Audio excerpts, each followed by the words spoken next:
আজকের এই বিশেষ আলোচনায় স্বাগত। আমরা একটি নির্দিষ্ট আয়াত মানে ভার্স নিয়ে কথা বলবো। এটা ঈমান ও তাকওয়ার সুফল সম্পর্কিত যে আলোচনা সেখান থেকে নেয়া। হ্যাঁ। আমাদের মূল লক্ষ্য হল ঈমান মানে বিশ্বাস, আর তাকওয়া বা আল্লাহ ভীতির ফলাফলটা বোঝা। বিশেষ করে দুনিয়ার যে ছোট ছোট লাভ, তার বিপরীতে আল্লাহর প্রতিদান আসলে কতটা বড় সেটা উপলব্ধি করা। ঠিক বলেছেন। এই আলোচনার উদ্দেশ্যও সেটাই। মানে ভার্সটির গভীরে গিয়ে এর আসল শিক্ষা, কোন পরিস্থিতিতে এটা নাজিল হয়েছিল, আর আজকের দিনে এর প্রাসঙ্গিকতা কি সেটা তুলে ধরা।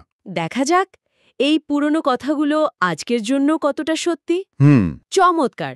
তাহলে শুরু করা যাক।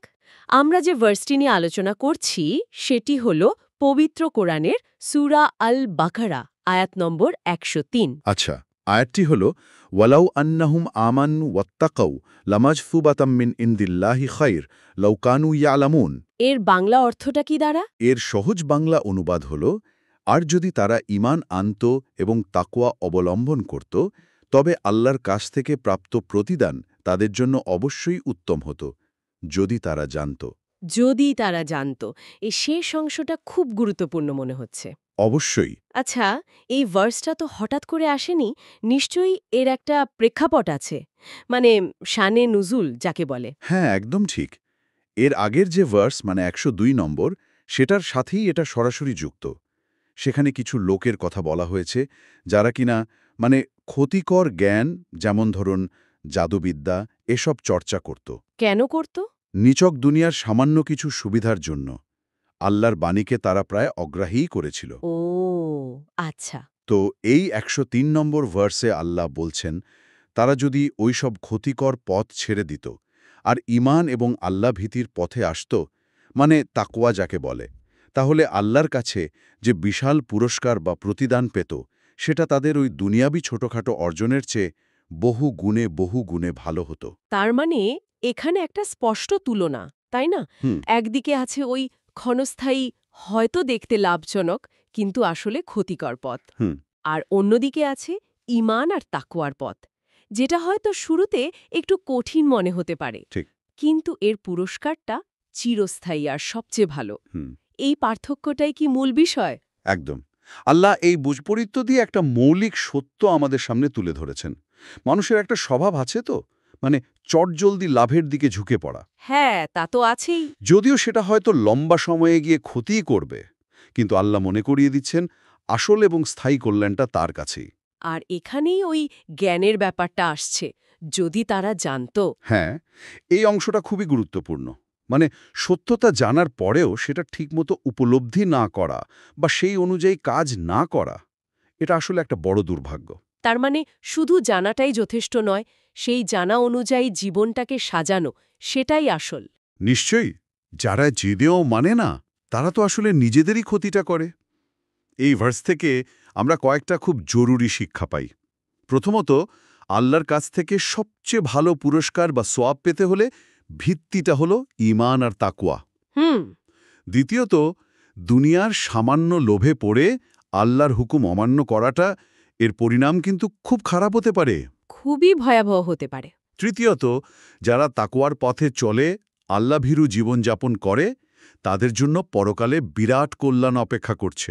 আর চতুর্থ আর পঞ্চম শিক্ষা, সেগুলোও তো ছিল। হ্যাঁ, চতুর্থ হল জ্ঞান যদি কাজে না লাগে, মানে আমলে প্রকাশ না পায়, তাহলে সেই জ্ঞান আসলে অর্থহীন। ঠিক। আর পঞ্চম, এবং এটা হয়তো সবচেয়ে গুরুত্বপূর্ণ শিক্ষা, জীবনের আসল সাফল্য কিন্তু ধনসম্পদ বা ক্ষমতার চাকচিক্যে নয়। আসল সাফল্য লুকিয়ে আছে ঈমান আর তাকওয়ার গভীরে। এই ঈমান আর তাকওয়াই তো মনে হয় এক ধরনের মানসিক শান্তি দেয়, তাই না? উদ্বেগ কমায়। একদম, সেটাও তো একটা বিরাট পাওয়া। এই যে এত গভীর কথাগুলো, এগুলো আমাদের রোজকার জীবনে কিভাবে কাজে লাগে? কিছু বাস্তব উদাহরণ কি দেওয়া যায়? আমাদের পর্যালোচনার জন্য দেওয়া উপাদানগুলিতে এমন কিছু উদাহরণ ছিল কিন্তু। অবশ্যই দেওয়া যায়। এই মূলনীতিগুলো জীবনের প্রায় সব ক্ষেত্রেই খাটে।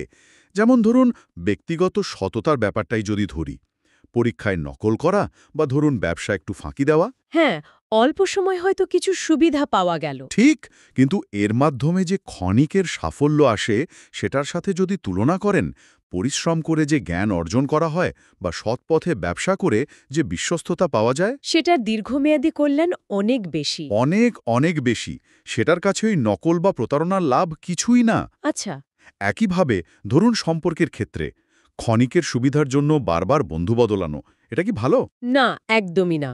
তার চেয়ে একটা সুস্থ, সুন্দর সম্পর্ক টিকিয়ে রাখার যে মানসিক শান্তি, সেটার মূল্য অনেক। অথবা ধরুন খারাপ কোনো অভ্যাসের সাময়িক উত্তেজনা। হ্যাঁ, যেমন মাদকাসক্তি বা অন্য কোনো খারাপ অভ্যাস, তখনকার মতো হয়তো ভালো লাগে, কিন্তু দীর্ঘমেয়াদে এটা তো ধ্বংস ডেকে আনে। এর চেয়ে ভালো অভ্যাসের মাধ্যমে যে সুস্থতা, যে শান্তি, সেটার মূল্য কি কম? অবশ্যই না। আরও কিছু ক্ষেত্র। হ্যাঁ, যেমন উপার্জনের ব্যাপারটা।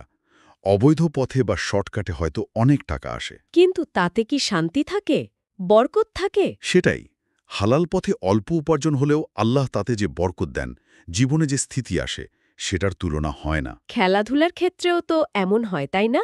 শর্টকাটে জেতার চেষ্টা। হ্যাঁ, অন্যায়ভাবে জেতার চেয়ে অনুশীলন করে নিজের যোগ্যতায় যে সাফল্য আসে, সেটাই তো আসল জয়। আর সবচেয়ে বড় যে ব্যাপারটা, সেটা হলো আল্লাহর প্রতি বিশ্বাস রেখে, ঈমান ঠিক রেখে দুনিয়ার জীবনে কষ্ট স্বীকার করা, ত্যাগ করা। হয়তো অনেক পরীক্ষা আসে। হ্যাঁ, কিন্তু এই ঈমানের উপর স্থির থাকার বিনিময়ে আল্লাহ পরকালে যে অনন্ত সুখ দেবেন, সেটার তুলনায় দুনিয়ার এইসব লাভ, ক্ষতি, কষ্ট এগুলো তো খুবই সামান্য, খুবই তুচ্ছ। এই বিষয়গুলোর সাথে কি আধুনিক বিজ্ঞানেরও কোনো মিল খুঁজে পাওয়া যায়?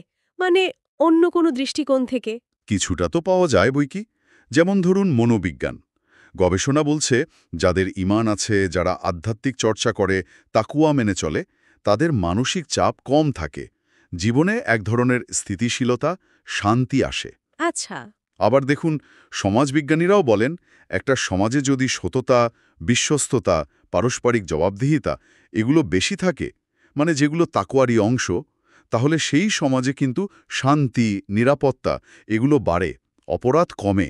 অর্থনীতির দিক থেকেও কি কোনো সম্পর্ক আছে? হ্যাঁ, কিছুটা তো আছেই। অসৎ পথে অর্জিত সম্পদ, যেমনটা বললাম, প্রায়শই দীর্ঘমেয়াদী অস্থিরতা তৈরি করে। সেখানে সৎ পথে পরিশ্রমে অর্জিত সম্পদে একটা স্থায়িত্ব থাকে, বরকত থাকে। আর আধ্যাত্মিক বা শারীরিক স্বাস্থ্যের দিক থেকে? সেটাও ইন্টারেস্টিং। আধ্যাত্মিক বিশ্বাস বা ঈমান অনেক সময় ইতিবাচক চিন্তার জন্ম দেয়। আর পজিটিভ চিন্তা যে শারীরিক স্বাস্থ্যের উপরও ভালো প্রভাব ফেলে, এমন গবেষণাও কিন্তু আছে। বাহ, দারুণ তো! তাহলে এই পুরো আলোচনার মূল কথাটা কি দাঁড়ালো, একদম সংক্ষেপে যদি বলি? মূল বার্তাটা খুবই সহজ, কিন্তু অত্যন্ত শক্তিশালী। সেটা হলো, দুনিয়ার এই ক্ষণস্থায়ী সামান্য লাভের পেছনে না ছুটে ঈমান এবং তাকওয়ার পথ ধরাটাই হচ্ছে আসল বুদ্ধিমানের কাজ। কারণ আল্লাহ যে প্রতিদান তৈরি করে রেখেছেন, সেটাই সবচেয়ে ভালো, সবচেয়ে মূল্যবান আর চিরস্থায়ী। ওটাই আসল প্রাপ্তি। এই আলোচনা শেষে একটা প্রশ্ন মনে হয় আমাদের সবার মনেই উকি দিতে পারে, কি প্রশ্ন? যে আমাদের প্রতিদিনের জীবনে প্রতিটা সিদ্ধান্তের সময় আমরা আসলে কোনটাকে বেছে নিচ্ছি, ওই তাৎক্ষণিক কিন্তু হয়তো ক্ষণস্থায়ী কোনো সুবিধা, নাকি ঈমান আর তাকওয়ার পথে থেকে দীর্ঘমেয়াদী আর প্রকৃত যে কল্যাণ সেটাকে? এই ভাবনাটা না হয় আমাদের সঙ্গী থেকে যাক, নিজেদের একটু বিচার করার জন্য। খুবই গুরুত্বপূর্ণ একটা প্রশ্ন।